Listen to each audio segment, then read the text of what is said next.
Magic Overtime with Dante Galante is brought to you by Tobacco Free Florida.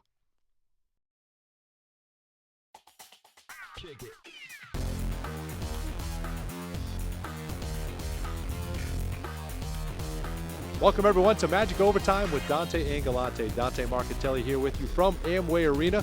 And what a series this has been already between the Orlando Magic and the Boston Celtics. The Magic go into Boston, into the Lions' Den, and win Game 1. Celtics come back in Game 2 and even up the series. And for more on Game 3, here's Kevin Holden. Thanks, Dante. Well, we're here at the end of Game 3 where the Magic were victorious. And, Nick, I got to ask you, the Magic lose another starter tonight, and they respond. What is it about losing someone out of their rotation where they respond like this? Well, Kevin, it's just an opportunity for the next guy to step up. Anthony Johnson came in and played a big role, stepped up, 13 points, 3 rebounds, just ran the floor like a general should. Did an exceptional, great job of stepping in for Rayford Austin. And I'm looking at the box score here. Rashard Lewis, 28 points. Late in the game, Dwight Howard went out of the game with his 5th foul, and Rashard Lewis stepped up, knocked down some big threes. Talk about his performance. Well, I had an opportunity to talk to Dwight and Rashard, and I told them, as you two go, as this team go. Rashard stepped up big, took advantage of the mismatches. Scalabrini, I don't think he can guard Rashard Lewis. He can take him off the dribble. Dwight didn't score very well, but he made his presence felt in the middle, rebound the basketball. So those two stepped up, along with Hedo Turkoglu. I think he came out of his shell tonight. Big game for Hedo. Was very aggressive on both ends of the floor, and we brought this game home tonight. So we talk about the offense now. Paul Pierce pours in 27 points, but Ray Allen only scores 8, and the Magic are really rotating well on the defense end of the floor. Well, I think JJ started off good on Ray Allen, making him work for his shots. Once a guy runs like that up and down the floor, he's hard to guard, but Ray Allen, he's going to get his shots, but JJ did an exceptional job on him, along with Mikal Petrus. And I can't say enough about the young fella, Courtney Lee. Came back, as you mentioned before, didn't miss a beat, just like he wasn't out. Now, obviously, the Magic finally grow a lead in the 4th quarter. What can they take from this game for the rest of the series where they don't get into these ruts where they fall back once they have a lead? Well, when you have a big lead like the Magic did going into the 4th quarter, or the 3rd quarter, excuse me, you have to put your foot down. You have to let them know that, hey, we're not going to give up this lead like we did the last time. You learn from it, you grow from it. In game 4, Boston is going to make their adjustments, and they're going to come out the Celtic pride. But we have to respond to their punches, throw the punches back, and if we do that, we can come out victorious in that game too. That's right. We do have some Magic pride as well. Right now, let's go back to the press room and see what the coaches and players had to say. I just thought we played with a lot more energy tonight. We played very hard on the defensive end of the floor. They're a very difficult team to guard. I thought we played very hard on the defensive end. I thought we played with very good energy on the offensive end, and I thought we got good performances out of virtually everyone, and obviously had a great shooting night. But that kind of effort and energy and ball movement is what it's going to take. And this is not the time of year to celebrate a win in the playoffs, especially against a team like Boston. It's basically like being at halftime with a 1-point lead. That's all it is. So we got to get our minds on to Game 4 very, very quickly. Stan, does it seem like the team that's playing more desperate in these games is winning the games? I don't think we weren't desperate tonight. I don't think anybody's desperate. I think, energy levels have been a little bit different at different times in the series. But, I thought both teams played very hard tonight. A lot of it comes down to, make or miss. And we made shots, and I thought they got some good looks that they missed. I was really, really happy with our effort. But I didn't think, I think it's always easier to evaluate your own team. So Doc would have to comment on it. We stepped up our level of defensive intensity.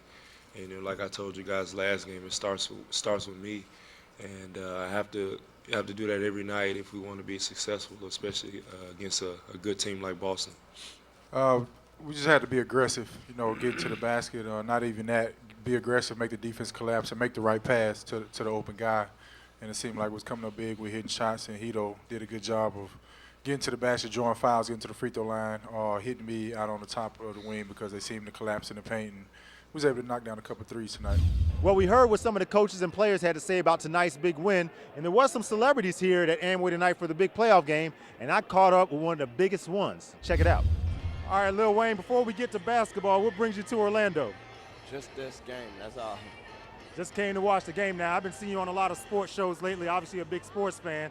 I know you're a big Hornets fan, but any other teams you follow in the NBA? I'm a Lakers fan. A Lakers fan? Yeah. All right, well, we hope to see them down the road. So what do you think of this series so far? What is your prognosis on this series? Oh, and Orlando needs Jameer Nelson. You think they'll win this one, and how many? No, I said Orlando needs Jameer Nelson. Oh, Orlando, I didn't hear. They need Jameer Nelson. So you saying without Jameer they can't win this series? It's going to be very hard. Very, very hard. Well, speaking of your Lakers, what do you think of what's going on in that Houston series? It's getting a little chippy. That's just typical Kobe Bryant and typical Ryan Artest, that's all. Typical basketball. And, you know, of course, Derek Fisher is going to be a veteran and step up. That was a very veteran move. I'm all for it. Scola, he got what he was looking for. Watch yourself. Somebody should have called that pick out for him. That's all. All right, well, we appreciate you being down here, Land. We appreciate your analysis, and thanks for joining us. Right now, we're going to go back to Dante. Well, now, last week on this show, we brought you the in-depth reporting that you can only get on Magic Overtime with Dante and Galante, as Galante and I hit the streets of Philly to find out what exactly is a Sixer. Well, being back in Boston, we had to ask fans, what is a Celtic?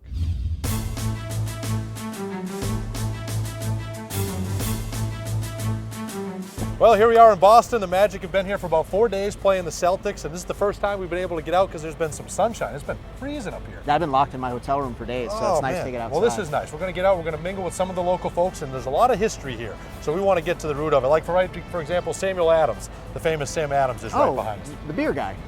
Well, he's known for some other things besides beer. But yeah, we'll get into all that. But yeah, let's go check it out. Let's talk to some folks. All right, sounds good. Big series coming up. We're trying to find out what exactly is a Celtic. What is a Celtic? Well, little shamrock, little guy with a shamrock on his hat. You know, Irish, got a red nose. Yeah, at least that's the mascot. Sounds more like Santa Claus. Yeah, it does. Kind of like yeah. So you're asking an Australian. Perfect. That's perfect. Well, from down under, what do you think a Celtic is?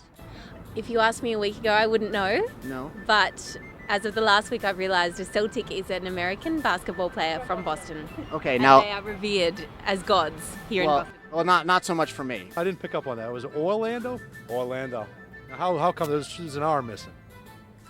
That's just how I talk. Okay. I don't know. Fair enough. Now, I know you guys are Bruins fans, but Celtics fans too. Celtics fans too. So you can obviously help us. We know what a Bruin is. It's a bear. What is a Celtic? An Irish basketball player. I don't know. You know, Like Scalabrini. Like Scalabrini. Yeah. Scalabrini. He's Italian. He looks Irish, but I think he's Italian. Scalabrini. My other question is, how exactly would I prepare a shrimp on the Barbie? I can't. I've never eaten a shrimp. No? Can you believe it? Does the toilet actually go the other direction? It does. It does. Now, what causes that? Other side of the globe. Australians are way too smart for me. What is a Celtic? What really is a Celtic? Hold on. Get the seeds out of your mouth first.